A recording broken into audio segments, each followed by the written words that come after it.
E fala, rapaziada, trazendo pra vocês mais esse vídeo aqui top do Bacanizada. Muita pressão aqui nesse cargueiro, estamos carregados aqui de batata, né?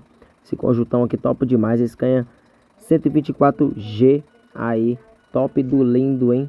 Esse reboque aqui é o tal do bitrem 7 eixos aí, arqueado, carregado aqui de batatas, beleza? A cargazinha não tá tão pesada aí, pois é só 39 mil quilos, mas com todo o conjunto aí está dando 57 mil quilos aí, né? No caso que é 57 toneladas. É isso aí, gurizada. E eu vou meter pressão aqui de verdade, beleza? Acompanha o vídeo aí, essa pequena gameplayzinha aí. Escuta só o ronco aí da bichona top do bacana aí. Freio motor qualificado demais. É isso aí. Se você gostar dessa gameplay, deixa aquele like aí, compartilha com seus amigos.